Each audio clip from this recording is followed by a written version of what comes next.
Hello friends, स्वागत है आपका अपने यूट्यूब चैनल पर।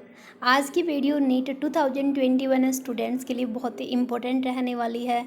जो भी स्टूडेंट्स नीट के थ्रू एडमिशन लेना चाह रहे हैं एमबीबीएस कॉलेजेस के अंदर, उनके लिए तो आपके एग्ज़ाम हो चुके हैं। आपने अपना स्कोर अब तक कैलकुलेट कर लिया होगा कि अप्रोक्सीमेट आपके कितने मार्क्स आने वाले हैं। तो गाइज अब स्टूडेंट्स वेट कर रहे हैं, जिन भी स्टूडेंट्स के 250, 300, 400 अप्रोक्सीमेट मार्क्स आए हैं कि उन स्टूडेंट्स का सिलेक्शन होगा या नहीं होगा एमबीबीएस के लिए। तो गाइज आज मैं इस वीडियो में यही डिस्कस करने वाली हूँ कि किन किन कैटेगरीज के स्टूडेंट्स का एडमिशन हो सकता है और क्यों हो सकता है, कैसे हो सकता है, ये पूरा आज डिस्कशन आपको इस वीडियो में मिलने वाला है।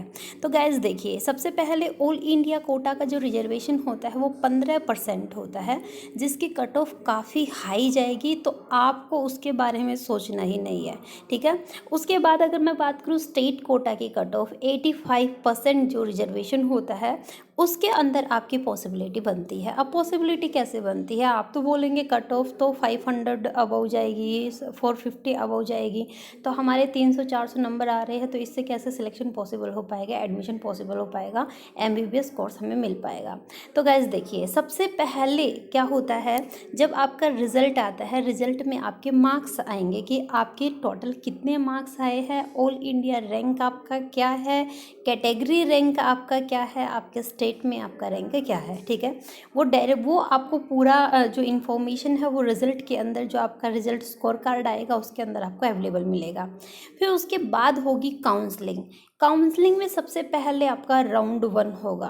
अब राउंड 1 की जो काउंसलिंग होती है उसकी कट ऑफ हाई होती है, ठीक है। उसमें जिन स्टूडेंट्स के मार्क्स 200, 300, 400 आते हैं उनका सिलेक्शन नहीं होता है, क्योंकि राउंड 1 के अंदर मोस्टली वो स्टूडेंट्स होते हैं जो ऑल इंडिया कोटा के होते हैं, जिनके हाईएस्ट मार्क्स होते हैं, वो राउंड 1 की काउंसलिंग में जाते हैं। अब राउंड 1 की काउंसलिंग की कट ऑफ हाई जाती है, इसलिए बोलते हैं कि गवर्नमेंट और सेमी गवर्नमेंट कॉलेज में आपको एडमिशन लेना है तो कट ऑफ हाई जाएगी। अब काफ़ी जगह आपने सोशल मीडिया पर देखा होगा कि 250 या 300 में भी एमबीबीएस कॉलेज मिला है। तो वो किस तरीके से मिलता है, राउंड 1 की काउंसलिंग होने के बाद क्या होता है कि राउंड 2 की काउंसलिंग होती है। राउंड 1 की अलग से कट ऑफ निकल कर आ गई कैटेगरी वाइज, राउंड 1 की काउंसलिंग पूरी हो गई, स्टूडेंट्स का एडमिशन हो गया, उनके जो कॉलेज स्टार्ट डेट है वो टाइम दे दिया गया है। फिर उसके बाद आती है राउंड 2 की काउंसलिंग। राउंड 2 की काउंसलिंग के अंदर जो राउंड 1 की कुछ सीट रह जाती है वो ऐड की जाती है। काफ़ी बार ऐसा भी होता है कि राउंड 1 की सीट्स को वैकेंट ही छोड़ दिया जाता है और राउंड 2 के अंदर जितनी सीट थी वो काउंसलिंग के अंदर ले ली जाती है, ठीक है। अब राउंड 2 की जो कट ऑफ होगी ऑब्वियसली राउंड 1 के कट ऑफ से कम जाएगी, क्योंकि राउंड 1 के जो टॉप मोस्ट स्टूडेंट्स थे वो राउंड 1 के काउंसलिंग में एडमिशन ले चुके हैं। अब राउंड 2 की जो काउंसलिंग होगी उससे बिलो स्टूडेंट्स की रहेगी। अब उनसे कम जितने मार्क्स रहेंगे उनका राउंड 2 की काउंसलिंग में सिलेक्शन हो जाएगा। अब काफ़ी स्टूडेंट ऐसे होते हैं जो राउंड 1 या राउंड 2 की काउंसलिंग में पार्टिसिपेट नहीं करते, या फिर पार्टिसिपेट करते हैं किसी भी रीजन से, उनको जो कॉलेज चाहिए पर्टिकुलर वो कॉलेज नहीं मिलता है, उस वजह से वो कोर्स ही अवॉइड कर देते हैं, वो एडमिशन नहीं लेते। तो क्या हो जाता है, वो उनकी वजह से सीट वैकेंट रह जाती है।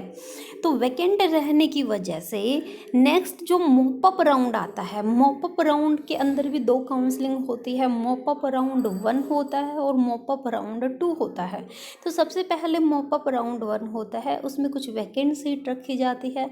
कुछ राउंड 1 की सीट जो स्टूडेंट्स ने छोड़ दी थी, राउंड 2 की सीट जो वैकेंट रह गई थी, वो सब मॉपअप राउंड में ऐड कर दी जाती है, ठीक है। उसके बाद वापस से आपका निकाला जाता है, वापस से स्टूडेंट जो है पार्टिसिपेट करते हैं काउंसलिंग के अंदर, पूरा काउंसलिंग प्रोसेस होता है, उनकी अलग से कट ऑफ निकलती है। अब देखिए, जो अनरिजर्व जनरल कैटेगरी के स्टूडेंट होते हैं उनकी कट ऑफ हाई होती ही है compare than other categories. OBC की कट ऑफ थोड़ी सी लो होती है, लेकिन एससी एसटी की अगर मैं बात करूं तो 300-400 मार्क्स जिन स्टूडेंट के होते हैं स्टेट कोटा के थ्रू उनका एमबीबीएस कॉलेज में एडमिशन हो जाता है, ईजिली हो जाता है। और जो लास्ट के राउंड होते हैं उनमें कट ऑफ काफ़ी कम जाती है। मॉपअप राउंड 2 होता है, उसकी कट ऑफ जो होती है वो और भी कम जाती है। उसके बाद जो लास्ट राउंड होता है वो स्ट्रे वैकेंसी राउंड होता है। इन सब का निचोड़ का मतलब है कि जितनी भी वैकेंट सीट रह जाती है वो सब वापस से एक लास्ट चांस दिया जाता है स्ट्रे वैकेंसी राउंड का। फिल करने के लिए, और ये पर्टिकुलर कॉलेज निकालता है कि इसके अंदर इतनी सीट वैकेंट है, तो पर्टिकुलर कॉलेज से आप पता कर सकते हैं, वहाँ पर फिल कर सकते हैं।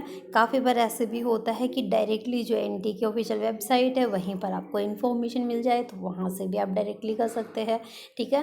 तो इस तरीके से बोला जाता है। आपने देखा होगा काफ़ी जगह कि 250 या 300 मार्क्स वालों को एमबीबीएस कॉलेज मिल रहा है, तो एक्चुअल में लास्ट राउंड तक ऐसा पॉसिबल हो जाता है। जनरल कैटेगरी में वैसे पॉसिबल नहीं होता है।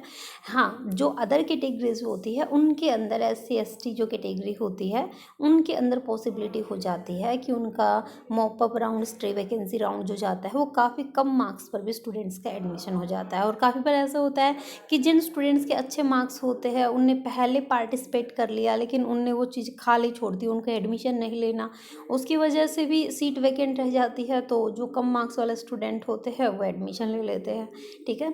तो ये प्रोसेस है पूरा, इसलिए बोला जाता है कि कम मार्क्स वाले स्टूडेंट्स का भी एडमिशन हो जाता है एमबीबीएस कोर्स के लिए। एमबीबीएस के बाद जो नेक्स्ट स्टूडेंट्स की चॉइस होती है वो बीडीएस होती है, उसके बाद बीएमएस, बीयूएमएस, बीएचएमएस जो अदर कोर्सेज होते हैं उसके अंदर होती है, ठीक है गाइज। तो ये था आपका पूरा काउंसलिंग का प्रोसेस। तो जिन भी स्टूडेंट्स के कम मार्क्स आ रहे हैं या कम मार्क्स बन रहे हैं उनको घबराना नहीं है, काउंसलिंग के अंदर पार्टिसिपेट करना है। और फिर भी कोई डाउट होता है तो आप नीचे कमेंट बॉक्स में कमेंट कर सकते हैं। तो गाइज, आपको मेरी वीडियो पसंद आती है तो लाइक एंड शेयर जरूर कीजिएगा, और चैनल को सब्सक्राइब करना बिल्कुल भी ना भूलें, क्योंकि आपके एग्जाम से रिलेटेड की जो पल पल की अपडेट होगी वो आपको मेरे चैनल के ऊपर अवेलेबल मिलेगी। Okay, thank you guys.